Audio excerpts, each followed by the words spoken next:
Mr. Madhusudan Garu, MR Generators. Now let's begin with the next part of the meeting. Here is a person who always thinks big, thinks different. He not just dreams big, but also takes actions without fear. He is a person who loves his profession and he is a passionate entrepreneur. Can you guess who it is? He is none other than Mr. Vamshi Krishna Garu, President of BNI Grand. I request Vamshi Krishna Garu to please speak few words.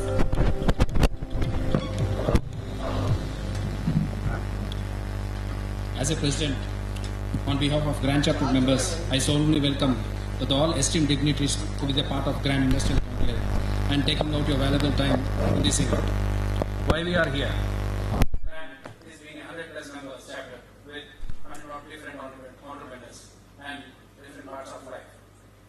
We, as a 11 years old chapter, we are fostering a lot of initiatives and collaboration and foster business different industries by the able guidance of our executive, Ms. Sanjana Shah, who is here among us. Thank you, ma'am.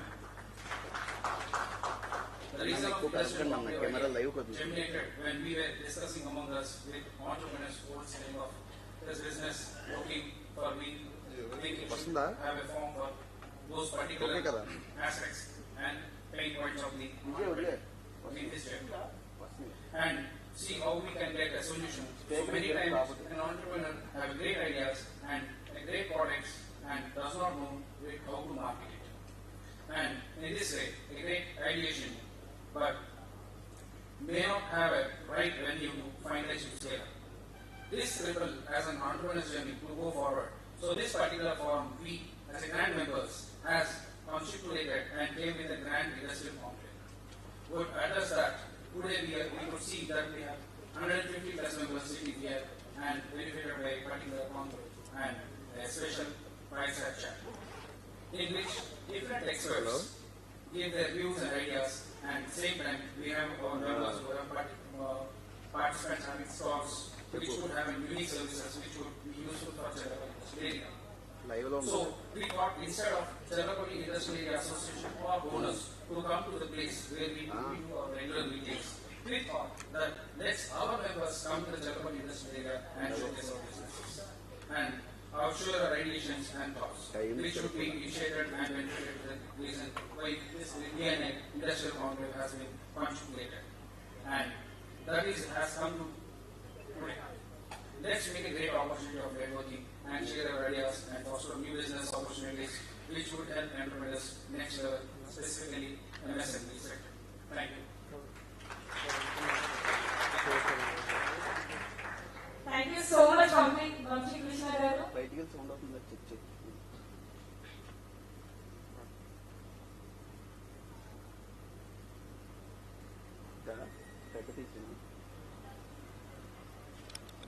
It is my honor to invite the dynamic and inspiring lady, the driving force behind BNI Hyderabad. Her constant support and encouragement have been instrumental in helping every member grow and thrive. Can you guess who it is? That's none other than Ms. Sanjana Shah, ED of BNI Hyderabad. I request Ms. Sanjana Shah to come out to the stage and share a few words.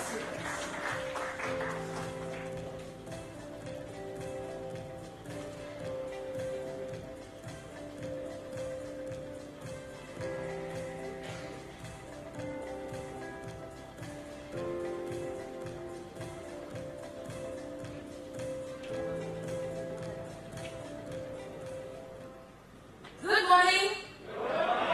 So excited to be here. Thank you so much, BNI Grand, for every time giving a new experience to see how BNI can unfold opportunities for its members. It's incredible how you come up with these amazing ideas from the first year of yours in BNI till today.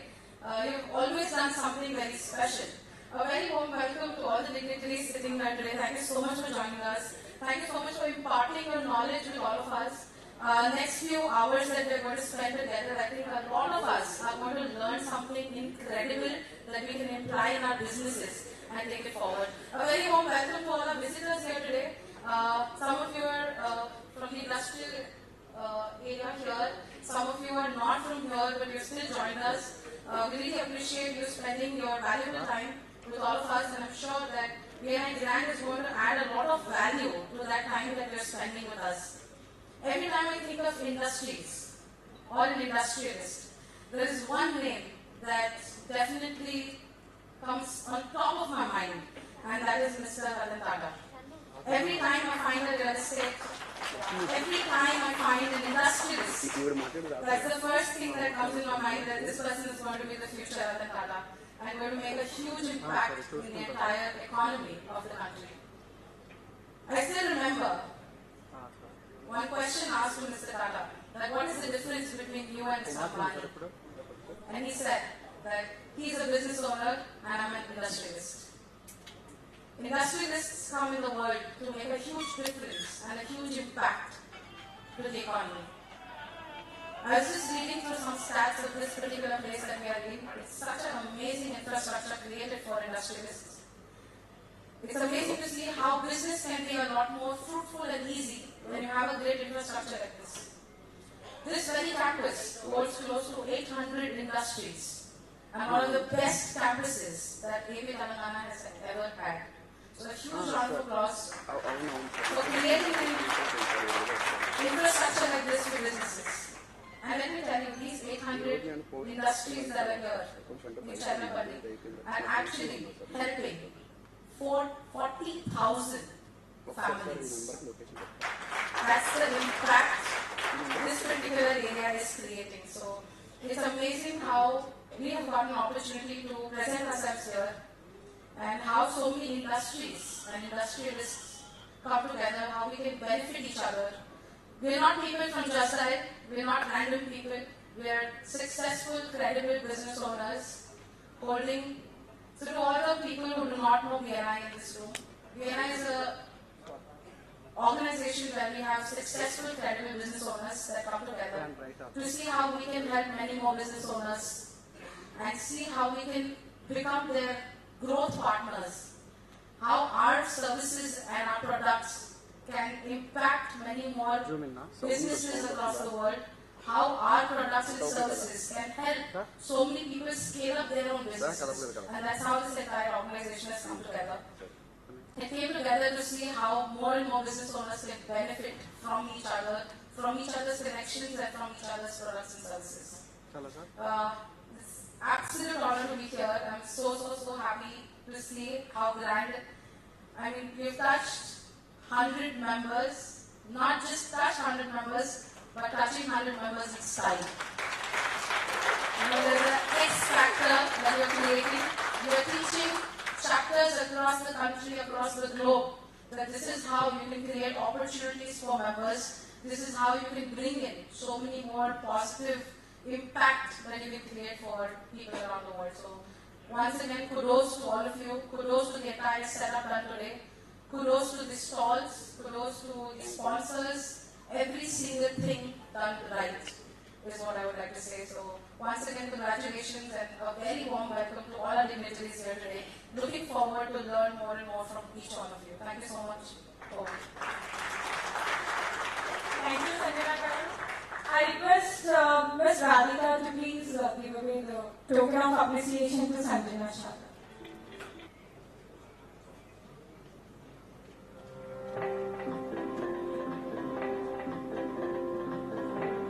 Now it's my honor to introduce Mr. J. Srinivas, who is the Assistant PF Commissioner, Regional Office, Madhapur, Hyderabad. With a wealth of experience and expertise in managing one of the most critical aspects of employee welfare, the PF system, Mr. Srinivas has been instrumental in ensuring seamless operations and compliance across organizations. His deep understanding of labor laws, financial administration, and regulatory frameworks makes him a driving force in fostering transparency and efficiency within the EPFO. Beyond his administrative role, Mr. Srinivas is known for his dedication to empowering employers and employees with knowledge and guidance. May I request Mr. J. Srinivas Garu, Assistant PF Commissioner, please be on stage and give away your valuable words.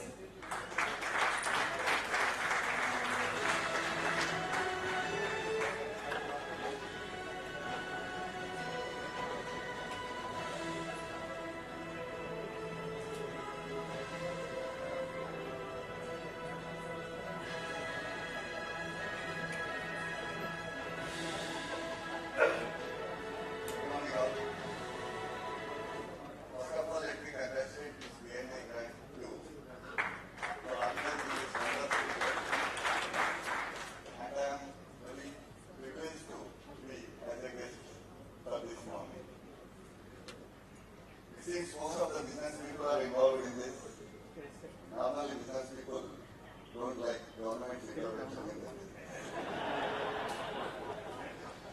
But however, Monkey involved me in this, I am very lucky to be here. I am representing the Advice Provident Fund Organization, which is the largest social security organization in the world. Monthly unlimited pack. Which is serving around 8 crore live subscribers and having 30 crore members at its base. Since here we are running in business, so let me speak about numbers of people. We are having 8 crores of members. If I take 3 members in the unit, it will come to 24 crores. It is equivalent to the votes going to the present government. Our campus is 25 lakhs crores. It gives 10 times of the Telangana government's budget. In fact, Telangana government can run with our interest itself. Of course, members won't accept it. Even we do, as a trust, we do also, we won't accept it. Since my joining, EPFO is transformed like anything. We adopted the technology and the senior people may be knowing that previously people used to get very difficult to get their annual account slips. In fact, I worked in Gulbarga in 2000.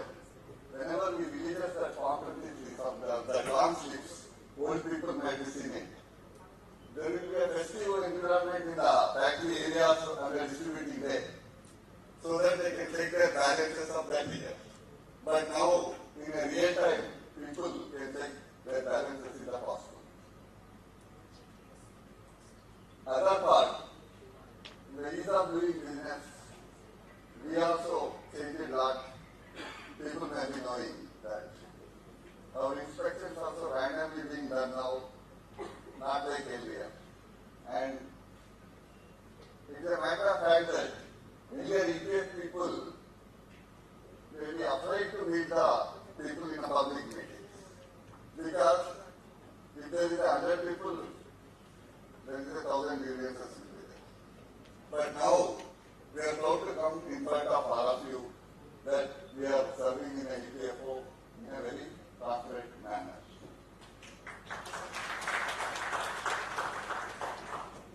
Since it is a social security organization, what I request the business people is, please don't see the PF as a taxing on the entrepreneurs or establishments.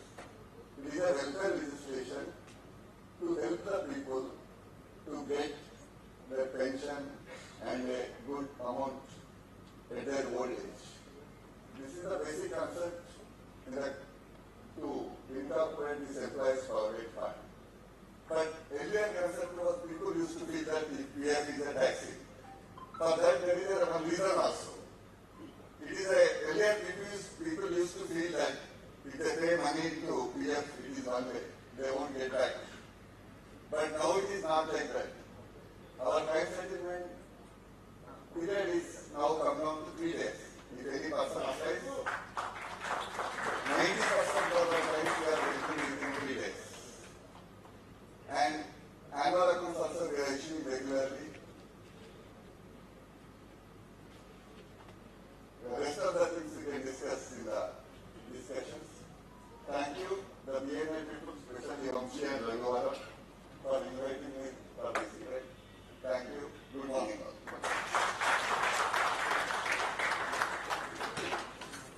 Thank you so much, sir. May I request Janardhan Garu to please come onto the stage and give the token of appreciation.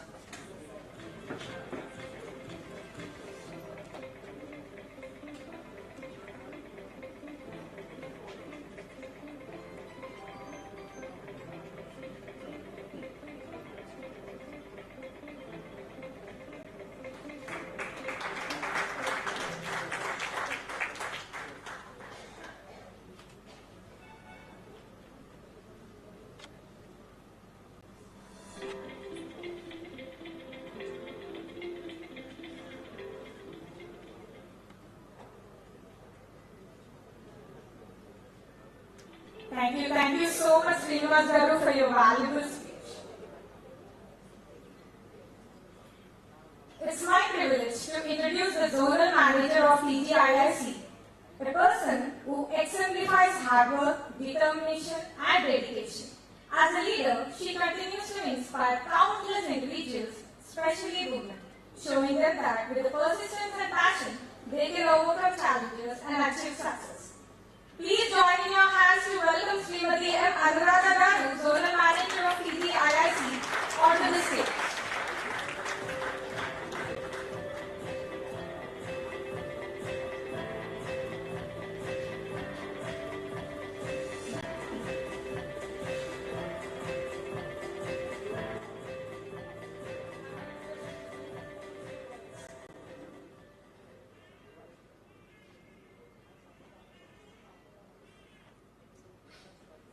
Good morning, all.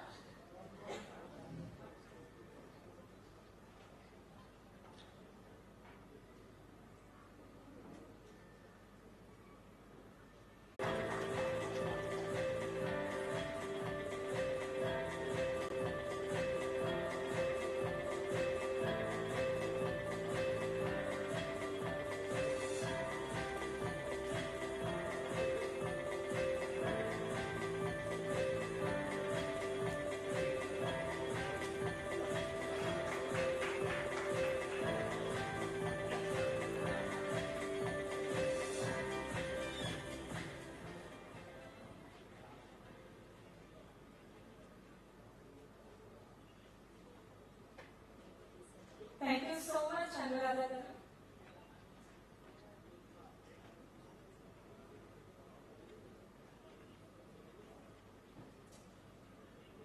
It's an honor to introduce our Deputy Zonal Manager of TGIIC. With her vast expertise and leadership, she has been instrumental in driving industrial development and fostering growth in our region. She is none other than Srimati Jyoti Garu, Deputy Zonal Manager, TGIIC. Please join your hands to welcome Srimati Jyoti Garu.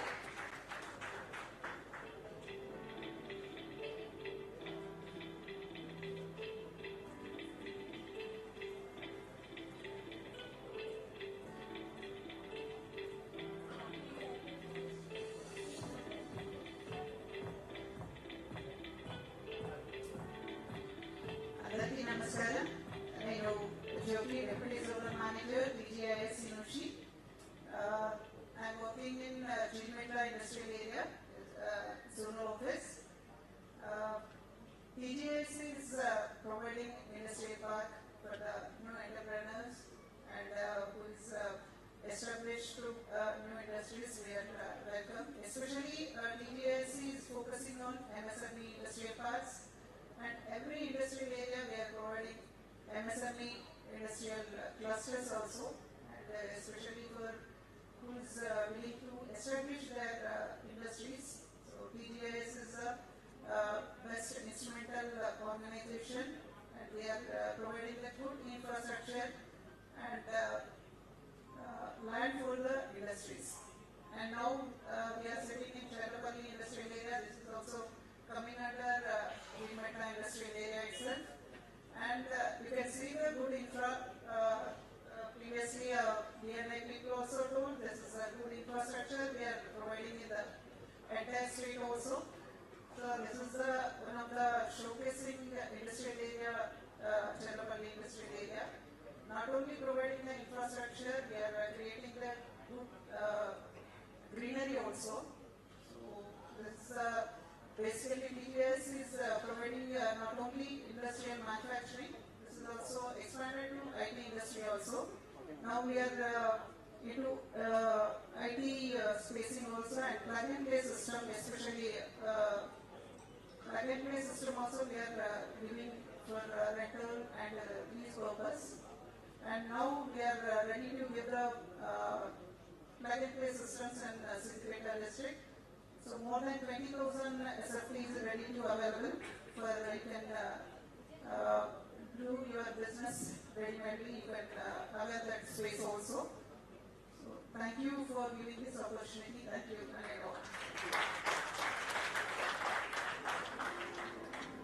I request Sandeep Reddy Garu to please come onto the stage and present a token of appreciation to Jyoti Garu.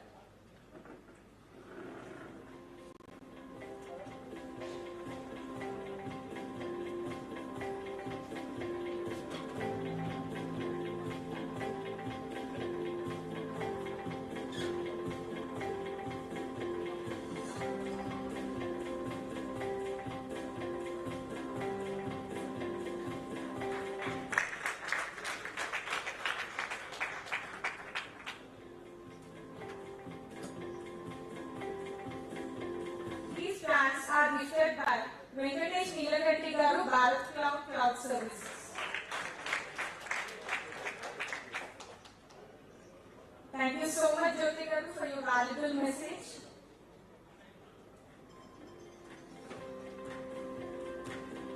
I take honor to introduce a visionary leader with a deep commitment to foster growth and innovation. He has been an inspiration to many. His dedication to excellence and unwavering support continue to drive the change. Please join your hands in welcoming Roshi Reddy Garu, Chairman of ILA, Cherlapally Industrial Lake.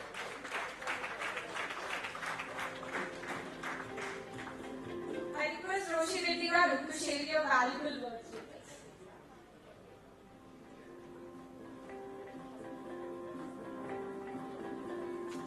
Good morning, everybody. I am the chairman for this Cherlapally Industrial Area. So in this Cherlapally Industrial Area, we have about 1,500 units running over here. So in this, so many MSMEs are there, micro, small, medium enterprises. So we have small number quantity, various in large scale. But even though we are facing so many challenges with getting orders and government issues, like as we have told. So we have challenges many. So I request all the enterprise to utilize this platform. And also I congratulate BNI to organizing this type of many more organizations should be running over here. So I welcome BNI for next future. Thank you very much. I request Vamshi Krishna Garu to present the token of appreciation to Roshi Reddy Garu.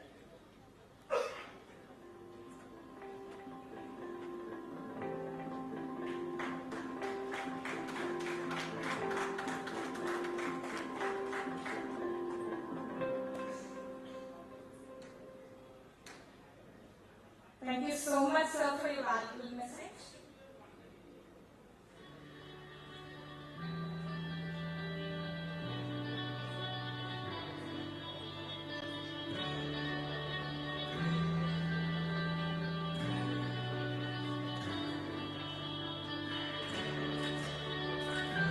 We have been fortunate to hear some incredible messages from our esteemed speakers today.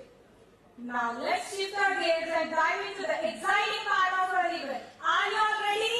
Yes! I would like to once again thank our sponsors, Mr. Janardhan Reddy Garu, JR1 Lift, Mr. Madhusudan Garu, MR Generators, Mr. Sandeep Reddy Garu, Dios Infotech. Just like every dish needs the right ingredients to taste great. Is it true? Same way, every business needs certain key elements to thrive, such as technology, branding, marketing, finance, and compliance. To explore these important aspects, we will now have a fireside chat on Entrepreneur 2.0, where our expert panelists will discuss how these ingredients can help scale your business. Are you all ready for the growth? Yes. Now I hand over the stage to our moderator, Mr. Satish Kumar Garu, founder of Little Sparks Global, who is a member of BNI Grand. Satish Garu, the stage is yours now. Thank you so much. Thank you so much, Kirti. A big round of applause for Kirti, ladies and gentlemen. Kirti, you read all about Jay Srinivas. I have nothing to say much. So, that's it. Thank you so much for the gift.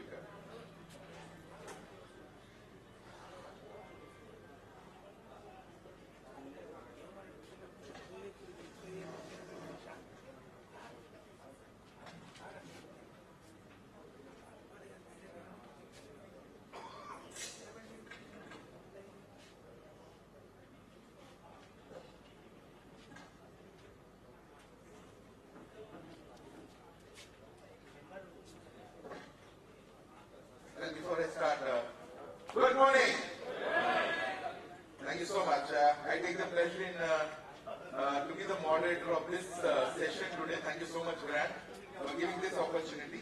I welcome the audience and with a lot of applause. A big round of applause for everyone in the room. Thank you so much. Am I audible to the last people? Yeah? Thank you. So, how many of you are from Cherlapally industrial area? Can you raise the hand? Oh, quite a few. Good. Thank you so much, sir. Thank you. How many are from BNI? Wow. The numbers have always been bigger for BNI. Great. All right. I'm P. Satish Kumar and I'll be the moderator for this panel discussion, Entrepreneurship 2.0, Opportunities and Challenges Ahead. I extend a grand hearty welcome to all the distinguished BNI members, guests of honor, and attendees from in and around Cherlapally industrial area.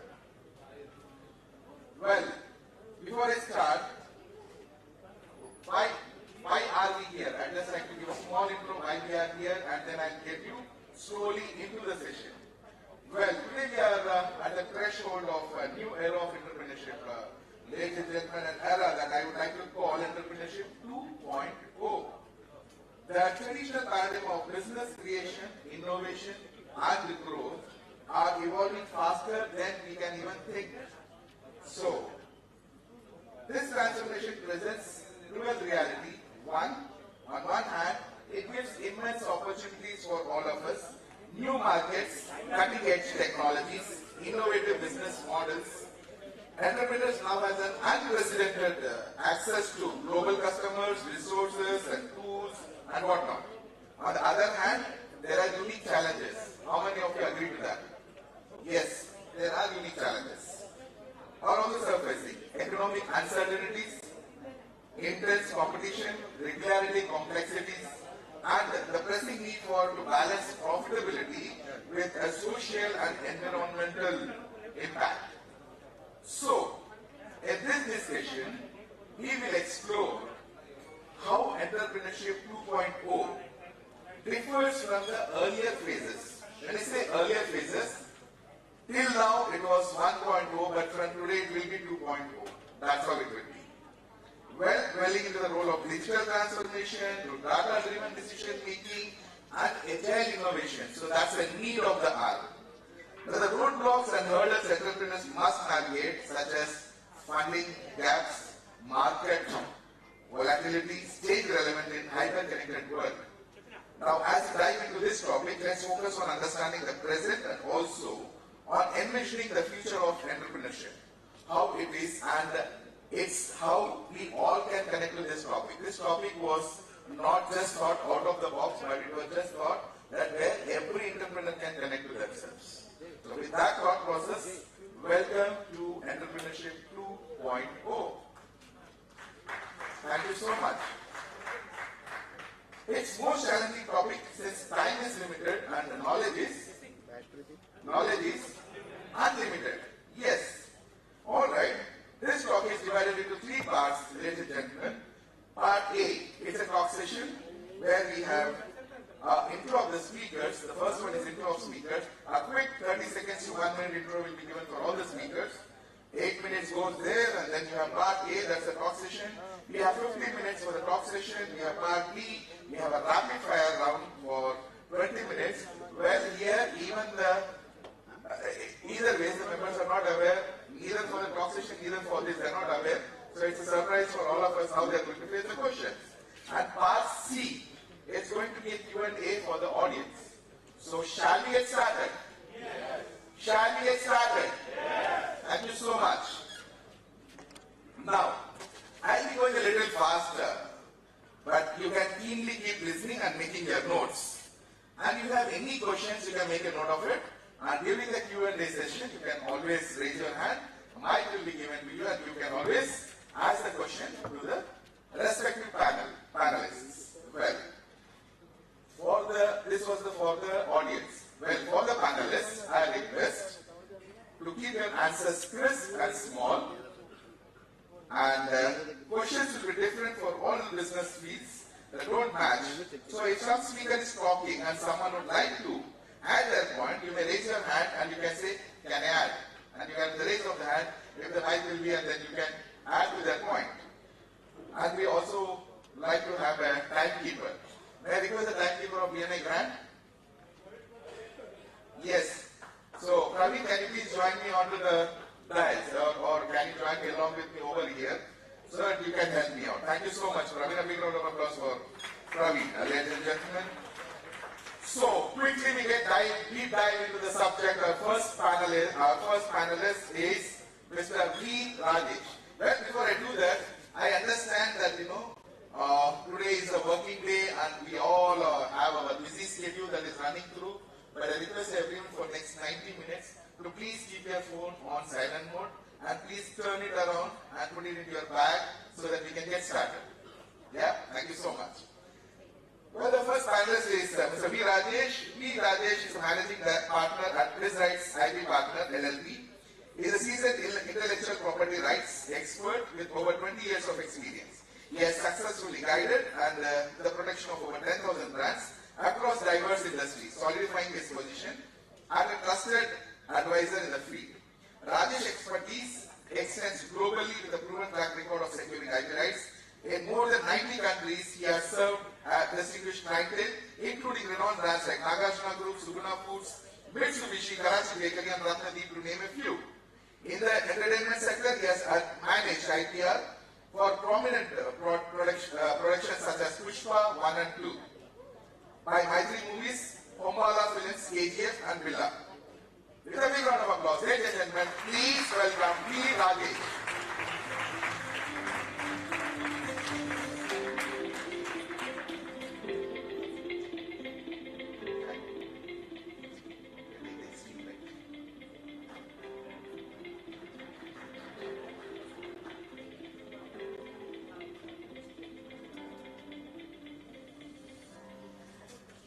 So, we come to the second panelist is Mr. Vipin Singh. Vipin has been a sales and marketing professional for over 20 years and also an athlete for the last 20 years. He told me to mention that. In his career, he has been able to work with some of the top FMCG brands in India.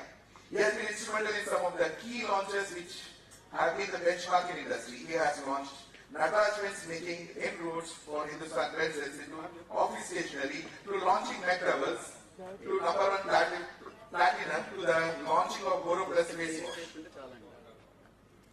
So after working for corporates for almost a decade, he decided to turn into an entrepreneur in the year 2014.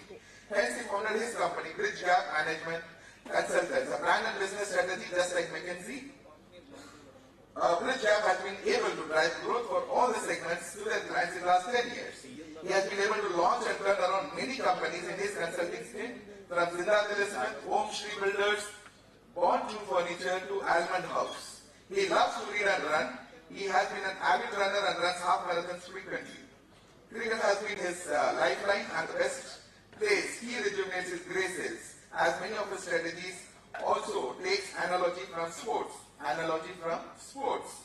Let's know more. A big round of applause. Let's welcome Vipin Singh.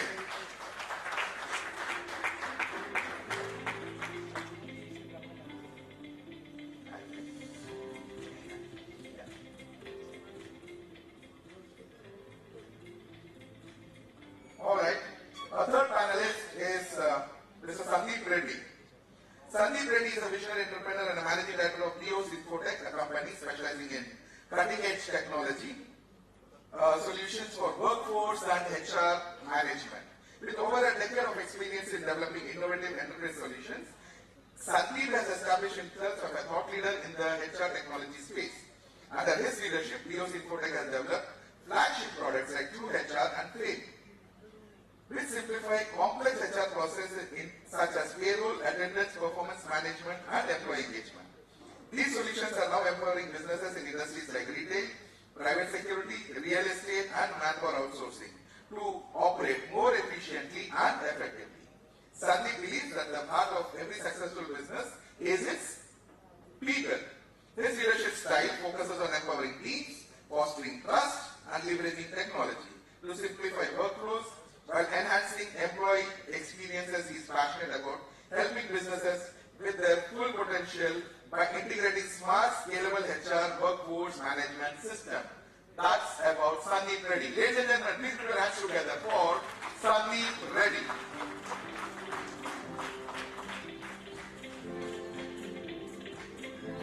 I'd love to see the same applause for other speakers as well, because you know these speakers. Thank you so much. Because these three speakers on the stage, half the people would be knowing, but the speakers that I'm going to talk about, I think very few people would be knowing, but I would like to see the same energy in the room. The fourth panelist is Mr. Lakshmi Narasimhamurthy, entrepreneur leader, lecturer and a business coach in the areas of digital transformation, consulting, AI strategy with career spanning 25 years. Co-founder and the CEO of Niche Brains, India's first digital transformation platform, providing solutions on demand for MSME leaders to solve business challenges and thrive in future of business. Over the last 2 decades, worked with large small customers providing consulting on business applications and technology. Worked across different industry verticals of manufacturing, high-tech electronics, and retail across Asian Europe companies like Rolls-Royce Marines, Siemens Medical Instruments, and Zodiac Aerospace. Business coach with Inseed on online executive programs on digital strategy, innovation transforming business through AI lecturer in growth and transformation. Phoenix Encounter method offered as Inseed flagship corporate programs. So in short, he is an advanced AI specialist. A big round of applause for Shri Lakshmi Narasimhamurthy.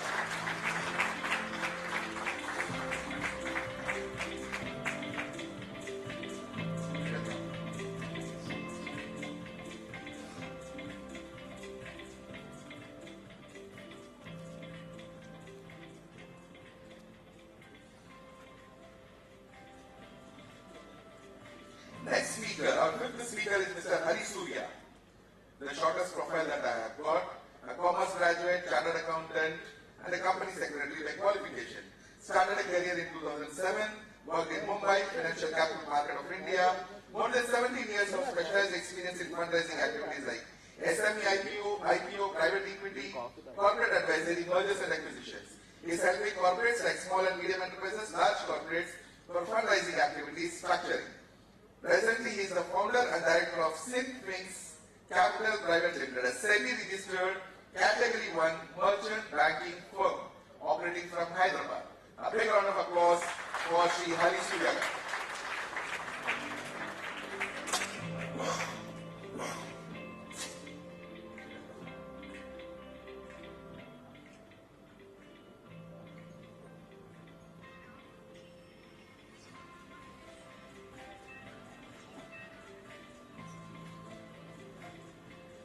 The next speaker, already the introduction has been read once. I'll read it again, but I'll shorten the version and I'll try reading it. The sixth speaker is Shri J. Srinivasan. Mr. J. Srinivasan is an Assistant PF Commissioner, Regional Office, Madhapur, Hyderabad. And beyond his administrative role, Srinivasan is known for his dedication to empowering employers and employees with knowledge and guidance, helping them navigate the complexities of Provident Fund and regulations with a touch of humor, just like as we did some time ago. So with a big round of applause, ladies and gentlemen, can we welcome Mr. K. Srinivas. Sir, please.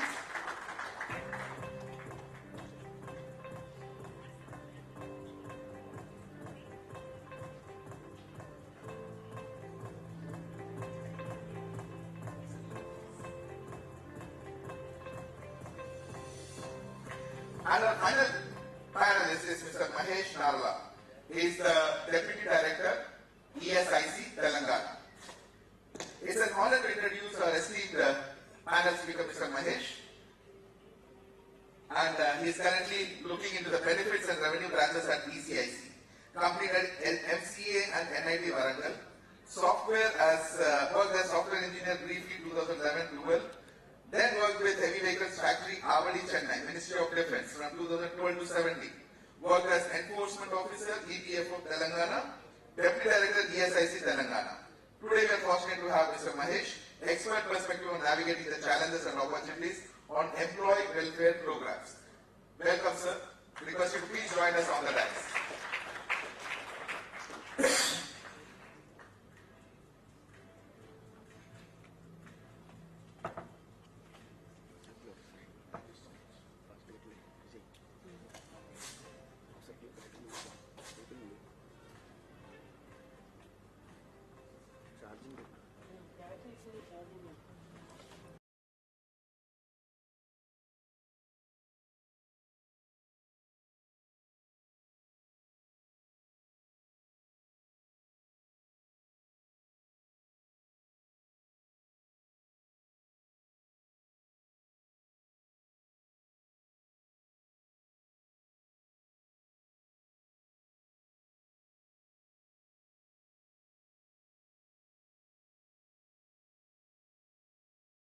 inspiration?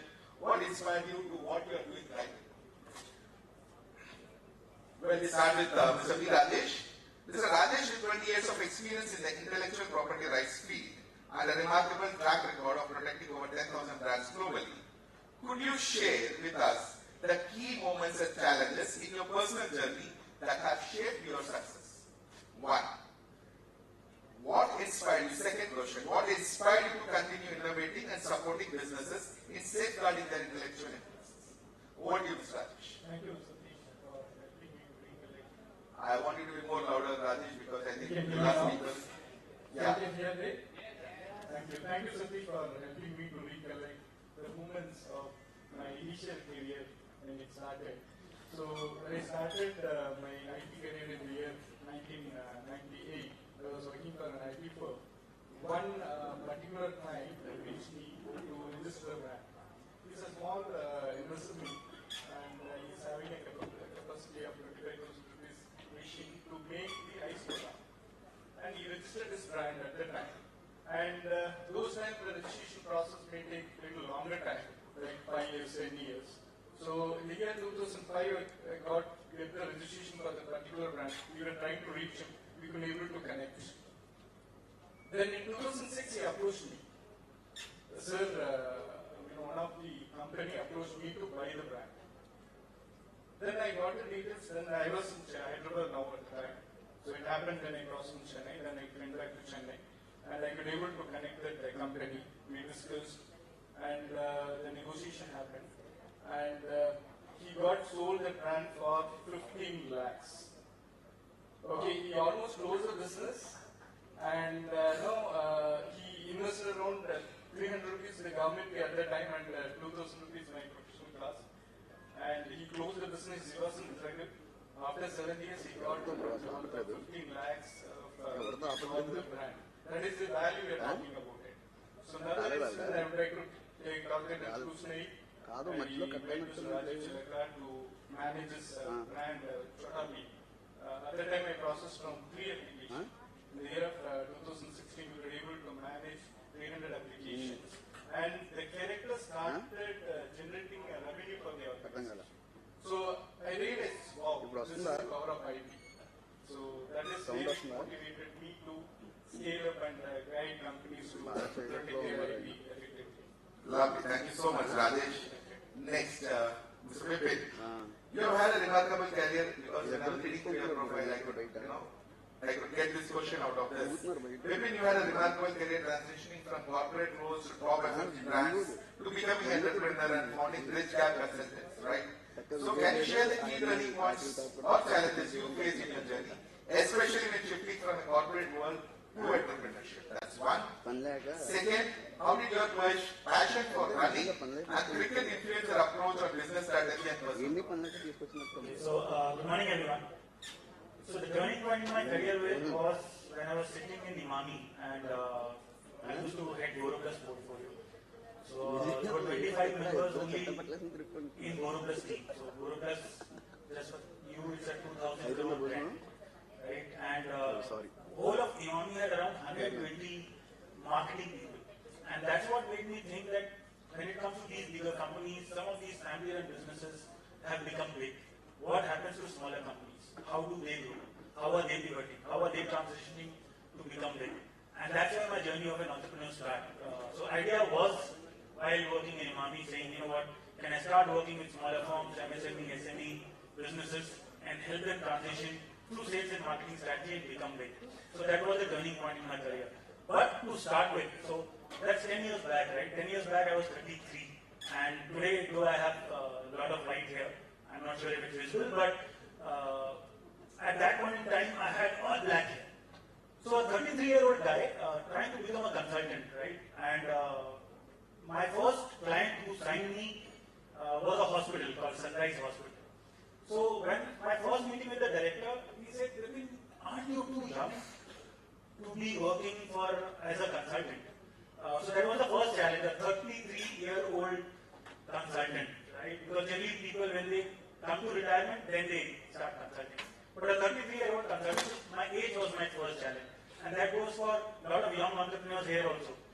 What I lacked in experience, I was able to compensate with energy, and that was my pitch to them, saying, you know what, I might not be looking that old, but my energy will help you scale up.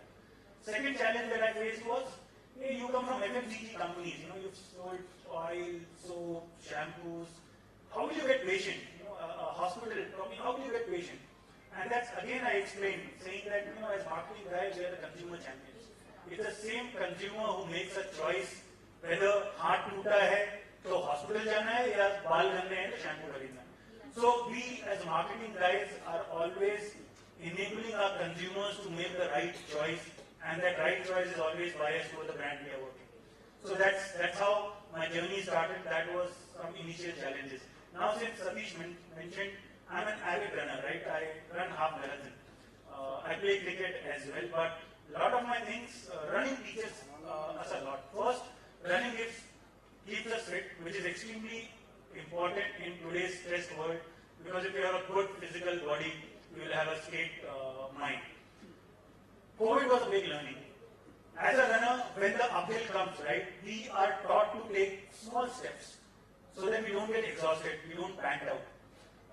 And so is the case with businesses. When your tough time comes, you need to start keeping shorter views, smaller milestones, rather than thinking what will happen 5 years down the line. In fact, for all the companies that we were working during COVID, we started saying, how do we do next 3 months? How do we do next 6 months? How do we do next 12 months? And that's what, when there are uphill tasks, start keeping smaller milestones. So that's how my running and my cricket also helps, Satish. Thank you so much.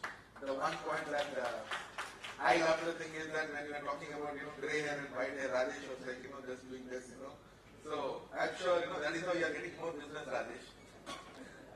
But that point is well taken, Vipin, that, marathon, during marathon, the uphill, you have to take little steps that builds up your energy. Lovely. Thank you so much, Vipin. Next is Mr. Sandeep. Sandeep is a visionary entrepreneur leading to successful HR tech company. You have not only transformed the traditional HR processes, but you have expanded your operations internationally. Correct me if I'm wrong. Right? Yeah.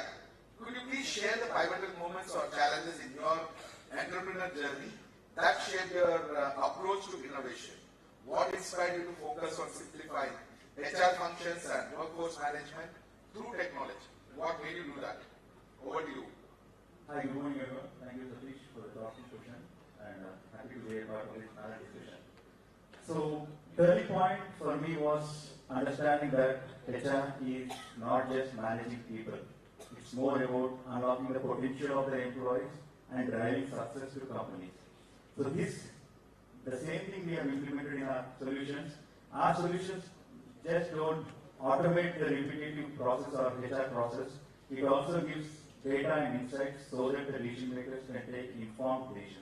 That was the initial turning point for me. And then international markets, like you said, but for me international expansion is not just about scaling. It's about innovating so that our products suit the business requirements of the international markets. That's how we started, and that's where we are. And inspiration, if you ask me, in 2011, when I started this company, in our research, and when I was interacting with multiple companies, we saw so many systems, but nothing were cloud applications during that time. And HRMS applications, so we did not even speak about it. There were hardly any HRMS applications during that time, and no cloud at all. And the HR applications that were there during that time had so manual tasks which were there. Though they were HRMS applications, the HR used to do double the work, and it was a big burden for those HR fraternity as well as the user. That is where we saw the opportunity. With technology, we can make things simpler, and that is what is expected also. Technology will make things simpler and make the repetitive tasks to be automated. That's how initially we started, and from last 13 years we are in this. And when you speak about growth in technology industry is always for innovation. Without innovation, any technology company cannot grow. And if you are speaking about growth, I can speak about Ms. Sanjana over here. That is not because she is here, but I just wanted to appreciate her for the effort that she is doing for BNI. So our Dios 2.0 actually started after joining BNI. That's the power of networking that we have seen in this place. So again, so innovation is a mindset. That's where we are now. Yeah, thank you. Thank you so much. So I take three key points from your things. Sandeep. One is your informed decisions, and innovation is the key for growth. And growth is consistent. You need to always keep growing, right? Thank you so much. Our next speaker, Mr. Murthy, with over 25 years of experience in digital transformation, AI strategy and business coaching, you have worked with some of the world's leading companies and leaders. When I was reading your profile, I spoke about Rolls-Royce Marine, then I spoke about Zodiac Aerospace. So, as the co-founder of Niche Brains and a lecturer at Seed, I don't know how this both got connected. What inspired you to merge entrepreneurship with education and coaching? My first question. Second, can you share the key learning points or challenges in your journey that shaped your approach to innovation and how you continue to guide businesses through digital transformation? What do you? Thank you, Satish, and thank you, BNI, for inviting me, and good morning to everyone. So I would try to answer first question, second question first, because it's related. Our childhood shapes the place where we are. So the education becomes part of me because when I was small, I used to walk for more than 10 kilometers a day for education. And my father used to tell me only one thing: "I am not giving you a property or wealth, I am only giving you education." So that was the first one that shaped continuous education was always part of my DNA as such. And that is what helped me to pursue along. Even today, I am doing so many things, learning every day. The second one is that what I see is that at some point of time, what used to work and what used to give the best results will no longer give because things changes. The status quo changes. So when I started my career, I used to be a good performer. At some point of time, even though it was good performing, great guy, but then you don't really grow. At that time, you need to really start thinking what next.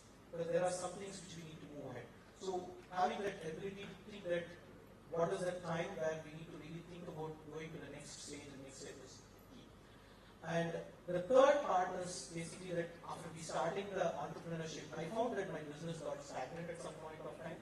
So it's not just about having to have a great product, great service, but also it's also important for us to differentiate.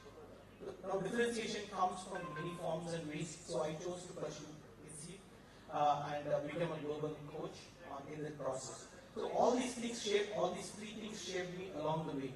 Now this also process while I have traveled across the world, worked with different clients, there is always a question that came to my mind is that irrespective of the size of the organizations, the investments that has been put on the technology never used to give a great results. More than 70% of any company's investment does not give an ROI. This is the case with a large organization.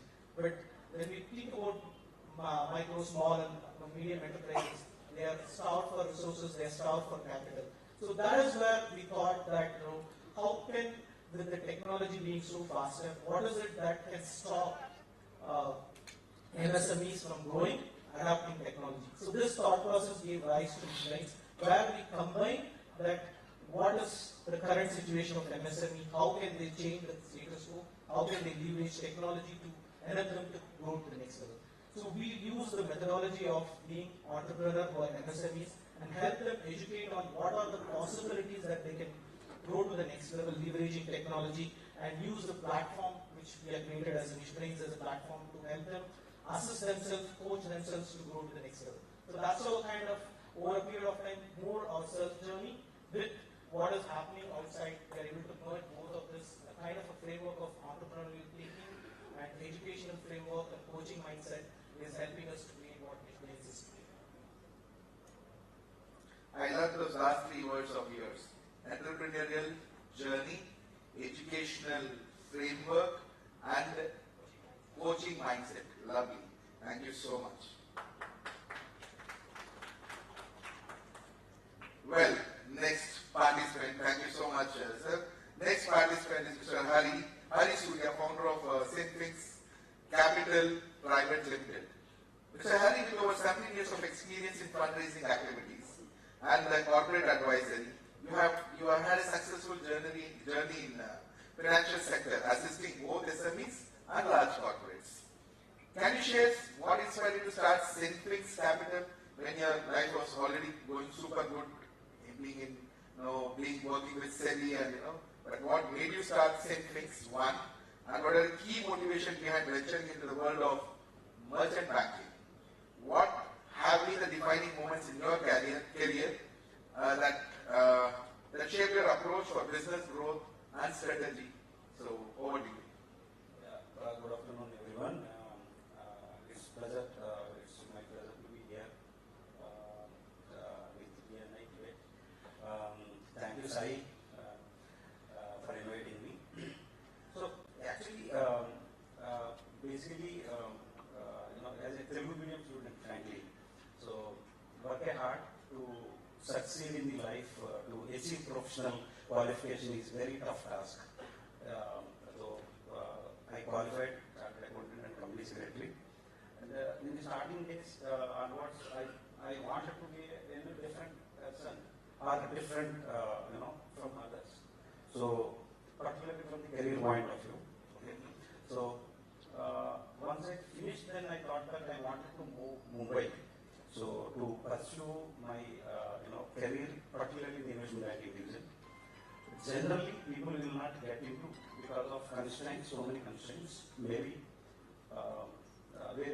various like, IIM graduates or MBA graduates, only they will allow to, start in the, entering into investment banking activities.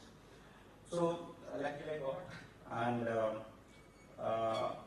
in the 17 years of journey, so we have been served so many clients from the small companies to the large companies.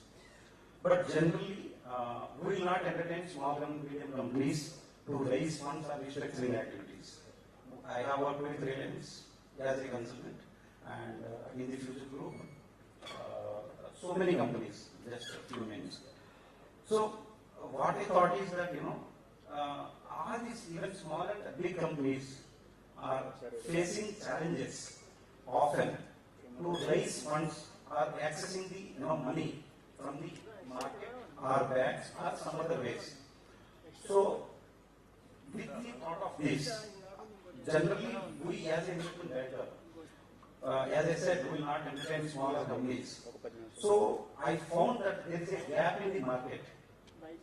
I need to start a firm which will advise the even smaller companies also, not only fundraising and also advisory services. Because fundraising is a different from advisory. Because so many companies are, not in an organized shape, particularly MSME companies. Okay. So with this thought process, so I started Synflix Capital. Mainly my motivation is that to helping them to raise funds from the capital markets and as my contribution to the economy, Indian economy. Once we give funds to the small and SME companies, so much of job creation, employment, and they can grow faster.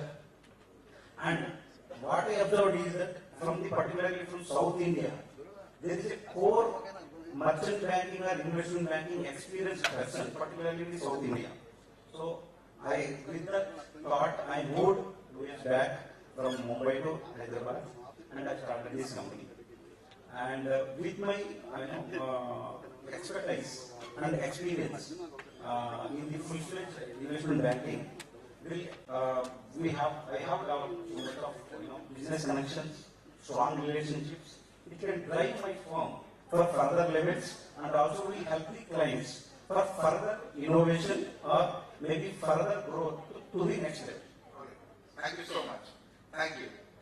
Well, the next two panelists over here are government persons. So, they say, everything in the government they don't like except government jobs and, any subsidies or anything like PF. They love all these things. So, this question is to you, Mr. Srinivas. So, Mr. Srinivas, with your extensive experience in managing provident fund system and your deep understanding for labor laws and financial administration, how did your journey lead you to such a pivotal role in EPFO?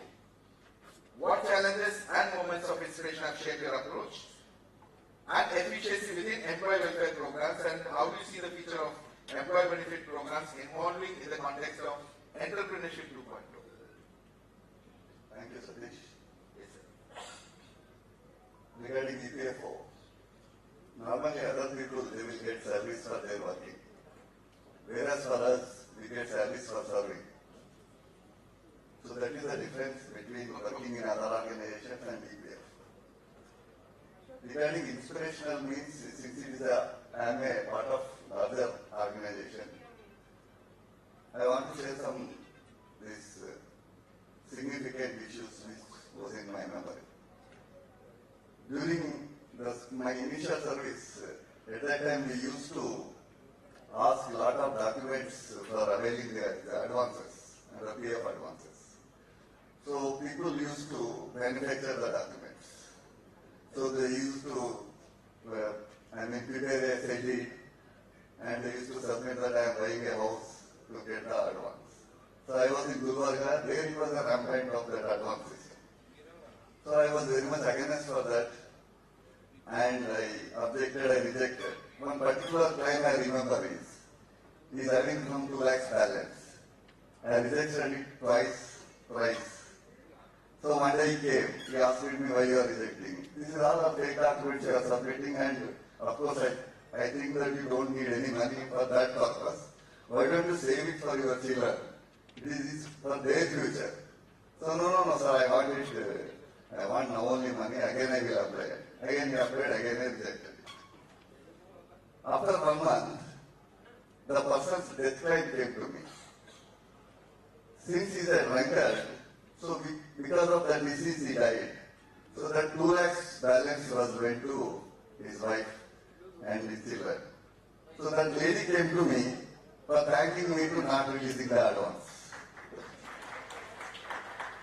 So this is one memory I am having which inspired me to help the people in needy hours. And second thing is, I stay in Manikonda. So once I am moving there, there was an accident in a construction site where 2 people died in the morning. So very next day I went to office and I requested my boss, sir, there was some accident, we have to depute our enforcement officer there. Whether they are really eligible for PF or not, we have to examine. So our boss permitted and we sent our enforcement officer. And we noticed that they are eligible for PF but not enrolled at that time. And we made them enrolled and we released pension to their families and children. So for such incidents, really we feel very happy. For the reason I am saying that we receive salaries for serving the people, not for working the organization. Regarding the next question, now the transformation of challenges. The main challenges earlier we used to face is the people don't understand what PF is. As an enforcement officer, when I used to visit the establishment in Gulbarga, they used to think that I am an LIC agent. So they used to tell that, no, we don't want PF. No, it is not you are voluntary thing, it is mandatory, you have to enroll. No, we don't want PF, or the owner don't want to meet you. So after that, lot of again we have to use our weapons, issuing notices, all those things, and we made them enroll. Like that, whenever any small people comes, illiterates, they are eligible for PF, but they may not be getting. For helping those people, we will feel very great privilege in working in EPFO.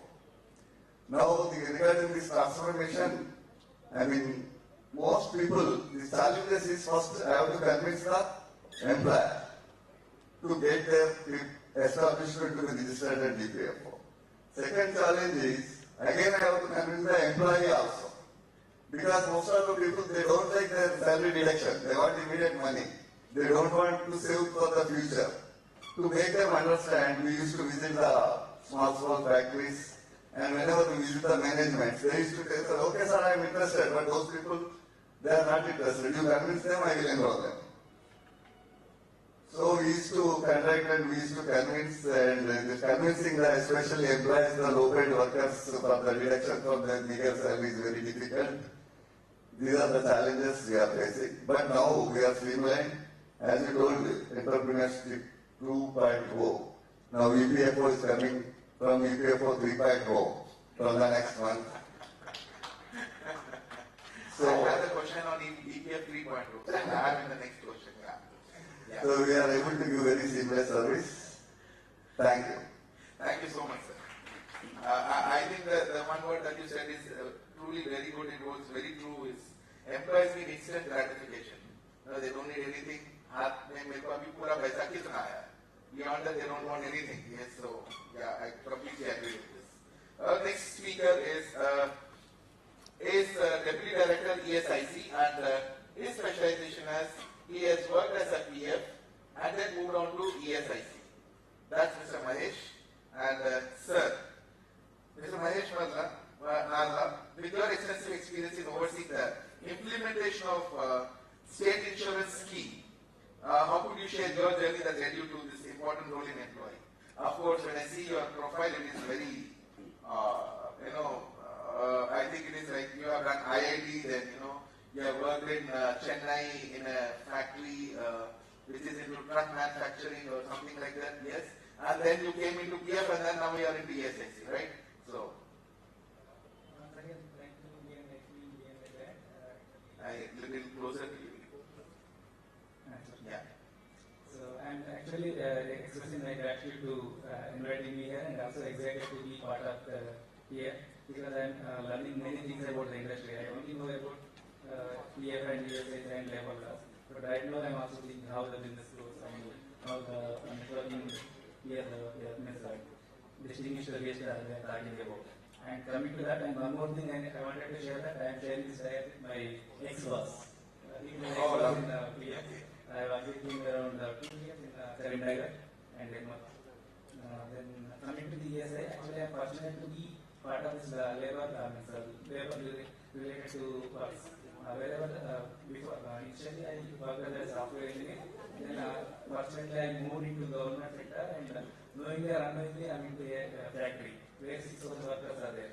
There I was there in the administration part, then I need to compare all these labor laws where then moving to the EPF in 2017, then actually things I came to learn. And same thing, when it comes to ESIC, then I'm realizing that I'm not dealing with the files. I'm actually dealing with the lives of the people who are there. Because as a benefits branch deputy director, I need to sanction any death case. So wherever we feel serving the case now, there are some little lag will be there. And if you go by the rule, then we have to reject it. But if you apply our mind and if you help them to produce some other document, then we can extend the benefit to the family, and that is for life. They're like 90% of the salary, they are giving their family depending till their life. So that's what I feel. And coming to the challenges, actually I'm very much sorry that people who are actually enjoying ESI benefit are continue to be taking, and people who are always contributing, but many people are not using our benefits. That is the most challenges. We are trying to create awareness across the different forums, but still people are not using, even though they are paying. And sometimes, as I found, many workers are not interested, even though their employers are willing to pay. But because of their less salary, they are not interested to contribute. Like that, some people are actually excluded, even though they are eligible and they are not actually benefited from our services. So that is a major challenge we are facing. Thank you. Thank you. Thank you so much, sir. The second question, I think the first question itself has taken a time of 3 questions. So, this question from here on will make it very short and to the point, right? Yeah, my timekeeper is giving me a heads up, right? So you've taken so much time, right? But yeah, we'll keep this as quick as possible. Mr. V. Rajesh, this question is for you. In the digital age where technology is rapidly evolving, how has the landscape of intellectual property protection changed?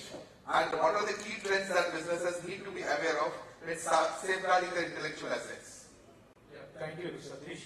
So I'll address in 2 angles. One is how the IP office, involved with the technology, and other business mindset on protecting their IP. So when I started like 20 years back, the IP office, when you file an application for the examination itself, they take 2 to 3 years time. and the registration we receive after the renewal period. Like those times, the validity of trademark for 8 years, now it is changed to 10 years. You apply and get the registration after 10 years. Means already it is lapsed. Those kind of situation. So now Indian Patent Office and Trademark Office is so strong. I'm proud to say that Indian IT Office is far more better than any other country. Wow. Like we have branded trademark. The brand is really good, smooth process. We can have the registration in 6 months' time. And there is a record that for a patent domain, there is a patent is granted in 300 days for a Hyderabad-based company, this Optimus Drug, in 300 days. So the IT office was using the technology, introducing the online filing, and recently they have introduced AI search platform. So we are entitled to search the images. So far it was not there. So we can identify the duplicate application, conflict of marks can be identified very easily. Lovely. Yeah. Thank you so much, Rajesh.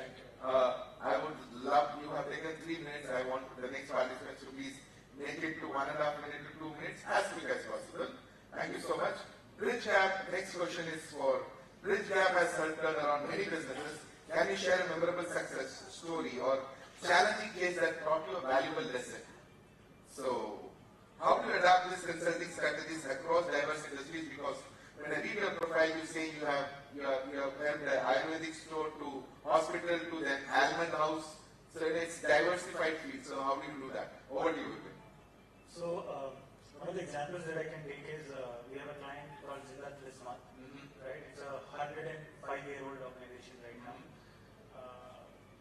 They were primarily dependent on only one product, and that's what I keep telling a lot of MSME, SMEs. It's extremely important when the time is right. You need to diversify.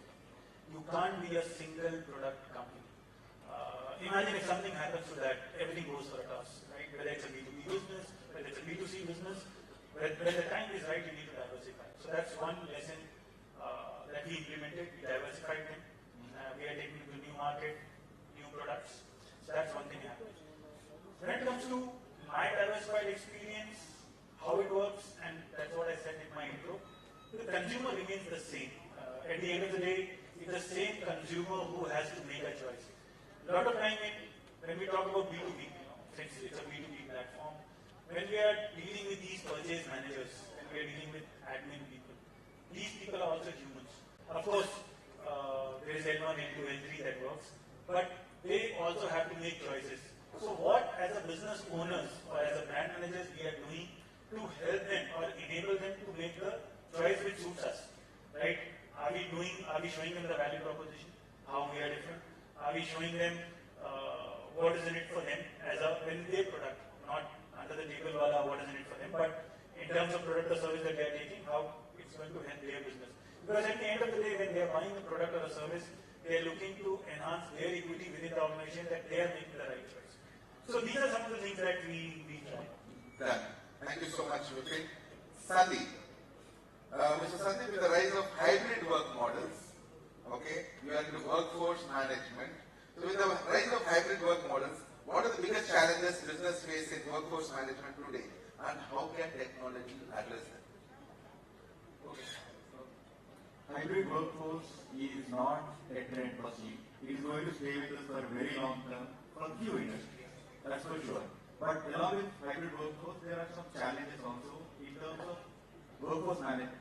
Mainly the lack of employee engagement because they are working from home, they are working from anywhere that they want, and also the tracking of productivity.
got the benefit and the return of money. So whose money it is going?